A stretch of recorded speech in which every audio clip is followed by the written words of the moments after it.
হুজুর হুজুর আসসালামু আলাইকুম। ওয়ালাইকুম আসসালাম। এই না আমগর দোকান থেকে টাকা চুরি করছে। হ্যাঁ হুজুর, যে এই দোকান থেকে টাকা নিয়েছে লোকে আমার মোবাইলে নিয়েছে গা। ও এই ব্যাপার, তুমি আমার সাথে চলো।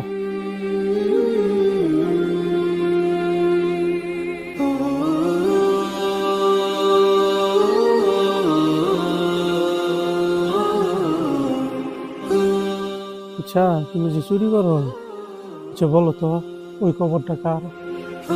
ওটা মেম্বারের কবর, আচ্ছা ওই কবরটা কার?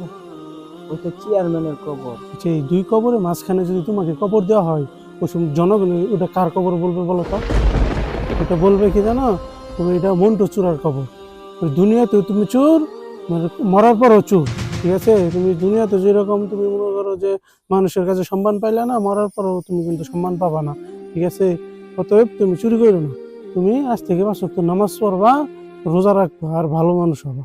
ঠিক আছে, তুমি যদি মারা যাও, তোমাকে এই জায়গায় কবর দেওয়া হলো, ওই সময় যদি তোমাকে বলবো যে মন্টু চোরার কবর, পাশেরটা চেয়ারম্যানের কবর, মেম্বারের কবর, মাঝখানেটা তোমার যদি হয় তুমি বলবো মন্টু চোরার খবর। এটা কি ভালো শোনা যাবো? হ্যাঁ হুজুর, আপনি ঠিকই কইছেন। আমি আজকে থেকে আর চুরি চামারি করবো না, আমি ভালো হয়ে যাবো গা। 5 ওয়াক্ত নামাজ পড়বো। আজ থেকে 5 ওয়াক্ত নামাজ পড়বা। ঠিক আছে, আসো সবাই দোয়া করি আল্লাহর কাছে। আল্লাহ আমিন। রিজিকের মালিক আল্লাহ, সবাই সৎ পথে চলার চেষ্টা করবেন।